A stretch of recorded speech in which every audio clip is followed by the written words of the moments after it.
Au nom du Père et du Fils et du Saint-Esprit. Amen.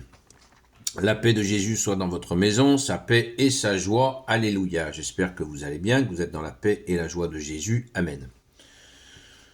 Nous lisons le Saint-Évangile selon saint Marc, chapitre 1, versets 14 à 20. Jésus appelle ses 4 premiers disciples. Après l'arrestation de Jean, Jésus s'en alla en Galilée. Il proclamait la bonne nouvelle de Dieu. En ces termes, les délais sont accomplis, le règne de Dieu est là. Convertissez-vous et croyez à la bonne nouvelle. Comme Jésus passait le long de la mer de Galilée, il y avait là Simon et André, le frère de Simon. Il les vit qui jetaient leurs filets dans la mer, car ils étaient pêcheurs. Jésus leur dit, « Venez, suivez-moi, je ferai de vous des pêcheurs d'hommes. » Eux aussitôt laissèrent leurs filets et le suivirent. Un peu plus loin, Jésus voit Jacques, fils de Zébédée, et Jean, son frère. Ils sont eux aussi dans leur barque, et ils arrangent leurs filets.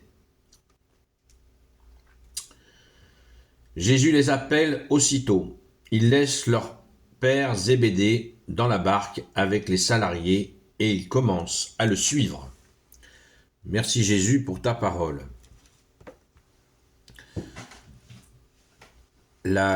Après l'arrestation de Saint Jean-Baptiste, eh bien, des disciples de Saint Jean-Baptiste se trouvent sans Saint Jean-Baptiste. Et Jésus les appelle. Eh bien, les plus illustres, c'est Saint André et Saint Pierre, on vient de l'entendre, et Saint Jean et Saint Jacques, qui sont de la famille de Jésus. Cet épisode est très important, très important, puisque dans ces 3, j'ai dit disciples, apôtres, pardon, Jésus, ce sont des apôtres. Ils sont choisis pour être apôtres. Eh bien, ces 4-là, parmi ces 4-là, plutôt, il y en a 3 qui sont choisis par Jésus qui sont donc les premiers, et qui vont être galvanisés, qui vont avoir une préparation de Jésus toute particulière. Et oui, je ne l'ai pas inventé de moi-même ce matin, ou je n'ai pas eu une révélation ce matin, non. C'est la réalité de l'Évangile. Qui était là quand Jésus a commencé à faire de plus en plus de miracles? À un moment donné, il a commencé à ressusciter des morts. Et il a commencé par une jeune fille. C'est l'Évangile qui le dit. Et il fait monter dans la chambre de cet enfant les parents et 3 apôtres seulement, Saint Pierre, Saint Jacques et Saint Jean, qui assistent à la résurrection de cette petite fille. On a un épisode le plus puissant avant que Jésus s'offre, merci Jésus d'être offert pour nous sur la croix, et avant la sainte résurrection, c'est la transfiguration. Qui est présent? Seulement 3 apôtres sont présents à la transfiguration. Saint Pierre, Saint Jean et Saint Jacques. Donc, pourquoi avoir choisi cela? Eh bien, ils sont tous les 3 et tous les 4, mais André n'a pas fait partie de ceux galvanisés à ce point-là. Tous les 3, ces 3 apôtres étaient donc avec ces 4, les 4 qui étaient avec Saint Jean-Baptiste, étaient des pêcheurs de poissons, on vient de le lire. Et pourtant, je ne sais pas si vous avez eu des discussions théologiques avec des pêcheurs de poissons, mais ça existe. Et là, nous avons là Jésus qui appelle des pêcheurs de poissons, qui est un métier qui est rude, ce sont des hommes rudes, ce qui ne veut pas dire qu'ils n'ont pas d'intelligence, entendons-nous bien, ce ne sont pas des intellectuels, et là on a affaire à des gens pêcheurs de poissons qui connaissent pour avoir suivi Saint Jean-Baptiste, ils connaissent la Sainte Écriture. Et Saint Jean-Baptiste les a guidés pour comprendre que Jésus est le Messie. Donc ils étaient disciples, non pas apôtres, mais disciples de Saint Jean-Baptiste. Il faut bien mesurer que des gens qui travaillaient de leurs mains, il y en avait pas mal dans les apôtres. Saint Luc, par exemple, était médecin, mais la majorité des apôtres sont des gens qu'on dit à notre époque travailleurs manuels. Ça me fait doucement rigoler, comme si les gens qui faisaient un travail de leurs mains n'avaient pas de réflexion et pas de spiritualité non plus. Quand on connaît certains intellectuels, notamment médiatisés, on se dit, c'est sûr que ça craint. La réflexion est souvent très limitée parce que très ampoulée. Et là, on a des gens qui travaillent de leurs mains, qui ont réfléchi, qui connaissent la Sainte Écriture, qui savent les étapes et qui ont été là, qui ont eu la grâce d'accueillir le Messie, guidé par Saint Jean-Baptiste, qui lui-même était accompagné en esprit par Élie, le prophète Élie.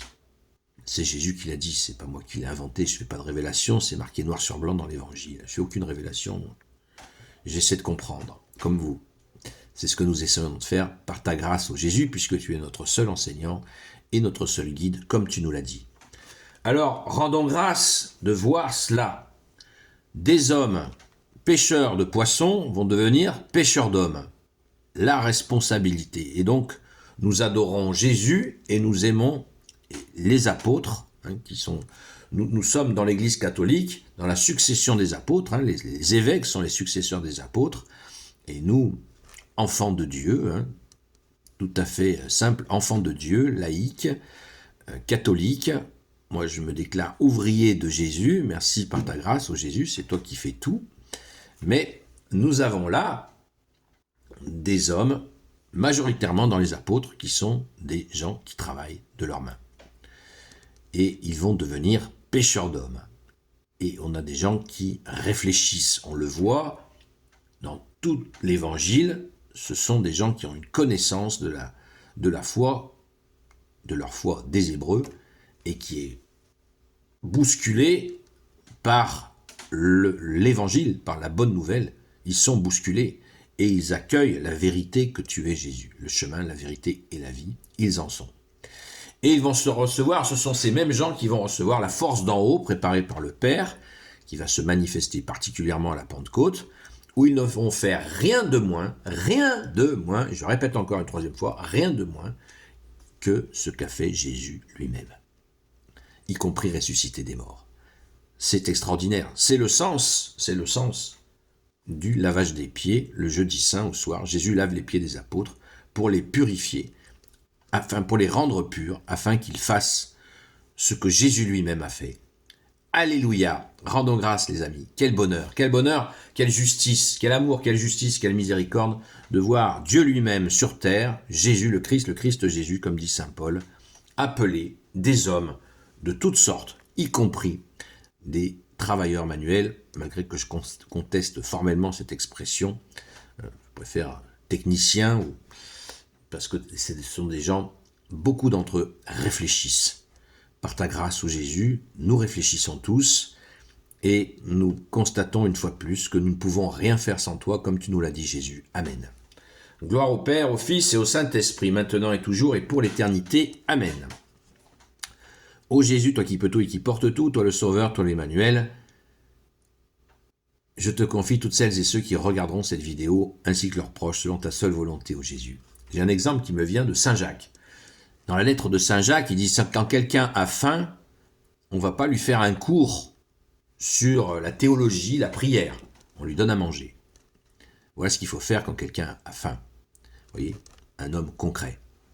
Ce qui n'empêche pas, bien sûr, de l'amener à la prière, à la conversion, évidemment. Ô Marie, Reine des cieux, toi l'Immaculée Conception, toi qui écrases le serpent, toi qui as la lune sous tes pas, toi notre Mère, Notre-Dame. Saint Joseph, toi le juste et le saint, toi le sage, toi la terreur des démons, toi le saint gardien de la Sainte Église catholique apostolique, Sainte Marie-Madeleine, notre chère sainte patronne, et vous, tous les saints et saintes, amis de toi Jésus, Saint Michel Archange, Saint Gabriel Archange, Saint Raphaël Archange, et vous, tous les anges qui te servent, ô Jésus, je vous confie toutes celles et ceux qui regarderont cette vidéo, ainsi que leurs proches, selon ta seule volonté, ô Jésus. Et parce que le danger, c'est pas l'intellectuel, le danger c'est l'intellectualisme, qui consiste à toujours chercher à inventer quelque chose quand il y a une urgence, comme celle de la faim. Quand on a faim et soif, il faut manger et boire. Après, quand le ventre est rempli et le corps rafraîchi, il est possible de discuter, si la personne le souhaite, évidemment, parce qu'on ne peut convertir personne de force. On ne viole pas la conscience des hommes. Jésus ne le veut absolument pas, évidemment. Jésus respecte, il est Dieu, il respecte le libre arbitre qu'il a créé lui-même avec son Père et l'Esprit Saint. Amen.